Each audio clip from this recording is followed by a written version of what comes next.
certaines personnes qui jouent bien le jeu. Voilà. Après, les poubelles, en ce moment, il y en a un problème avec le collecteur. On a eu des réunions très sulfureuses, on va dire, avec, parce qu'ils n'assurent pas la collecte qu'ils devraient faire.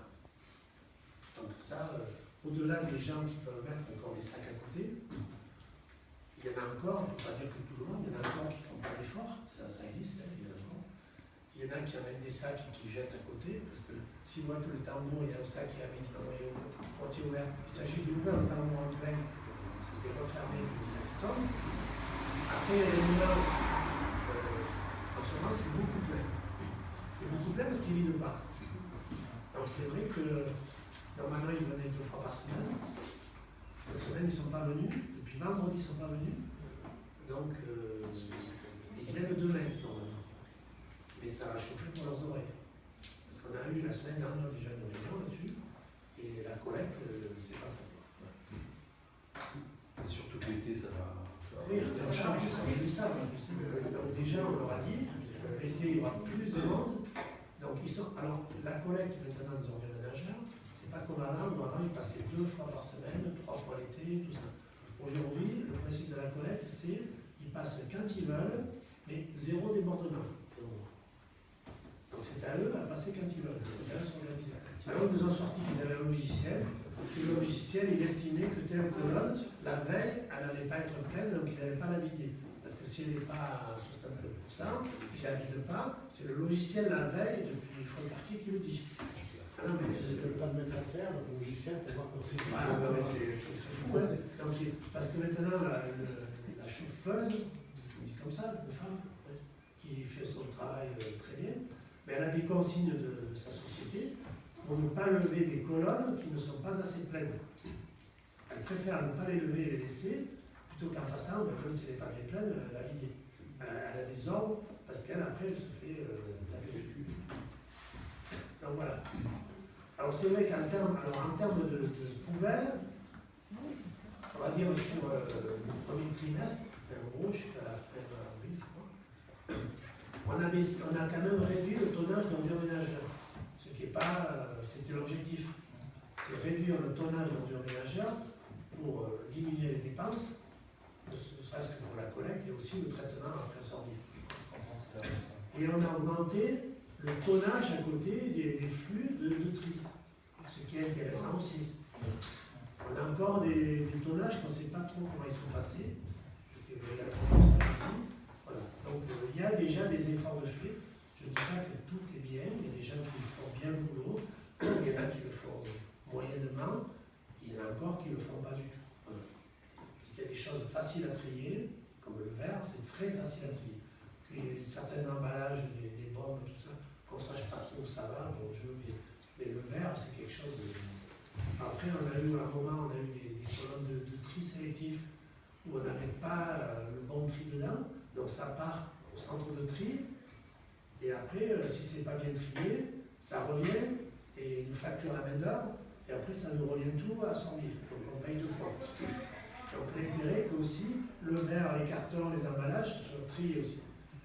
C'est l'intérêt. Donc ça, là-dessus, au niveau collecte, en ce moment, c'est la galère. C'est la galère avec le collecteur. Voilà. Après, les professionnels, ils ont, je vais les rencontrer d'ailleurs très prochainement, les professionnels sur la place, ils ont droit à des grandes ouvertures. On a fait des analyses dessus, c'est pas mal. C'est pas mal. Il y a encore à faire, mais c'est pas mal. Par contre, dans a d'autres, en dehors de Serre, il y a des grandes ouvertures, des restaurants où c'est lamentable. D'ailleurs, je pense qu'on va leur donner la clé dans l'ouverture. Voilà. Il y a des gens qui font bien les choses. Il y en a qui ça se fait porter l'oreille. Mais on a un problème actuellement avec le collecteur, ça oui.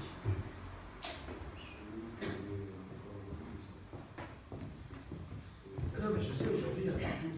Et ils ont envoyé un mail il y a 2 jours qu'ils ont envoyé un mail. Ils ont dit on était jeudi.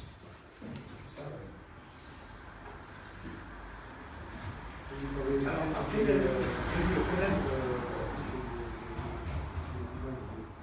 Ceux de particulier, parce que qui se passe, c'est que souvent, ils ne sont pas pleins. La plupart du temps, ils sont Alors, pas pleins.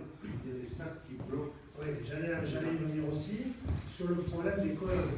Donc au départ, je l'ai déjà dit, mais je le répète, au départ, les colonnes, sur la conception Mini, il y avait une barre en fer qu'on a fait enlever, qui a remplacé par une chaîne. Le fournisseur des colonnes n'est toujours pas payé aujourd'hui. Et son marché, il n'a pas été payé.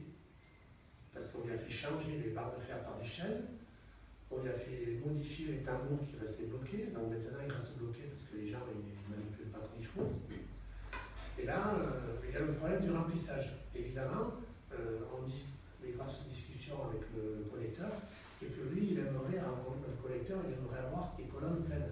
Et comme on l'a dit, on ne peut pas avoir des colonnes pleines quand on a un tambour qui est là, le sac il ne va pas aller en haut, hein. C'est pas possible. Donc après, il y a des gens qui mettent n'importe quoi dans des sacs, ce qui fait que le sac, surtout les emballages, il sert pour le mettre dedans, et après il le lâche, et comme il le lâche contre les parois, il ne tombe pas. Et après, si c'était vraiment des ordures ménagères, ça tomberait mieux. Alors c'est vrai que les sacs qui tombent en face, ils n'y vont pas trop facilement. Alors on va faire des tests, on a demandé aux fournisseurs des colonnes de nous faire une modification sur une dizaine de colonnes, de faire une trappe de chaque côté. C'est-à-dire à l'opposé de la trappe, on va faire une autre trappe pour avoir deux pièces de remplissage. À ce moment-là, on tourne les colonnes de 90 degrés pour que les gens puissent avoir accès des deux côtés, parce qu'il y a des endroits où l'arrière est contre un mur, on ne peut pas y aller, donc la colonne se retrouve. Donc ça, ils sont en train de les préparer. On pense que d'ici la fin juillet, ça devrait être en place. On va faire des tests sur une dizaine. Pour avoir de remplissage, ça permettrait de se remplir davantage. Mais alors le système serait différent, parce que d'un côté, on aurait le système des grandes ouvertures, le système, c'est-à-dire le rideau, comme il y a pour les grandes ouvertures dans les Bruxelles, sauf que ce sera un système petit format, comme pour les sacs. Ce ne sera pas la grande ouverture totale, ce sera aussi dans le format coulissant comme de l'autre côté, mais ce sera pour les petits sacs. Mais il y a le droit de côté. Donc c'est un test qu'on va faire. Et bon, après avec l'été, il y a plus de monde, donc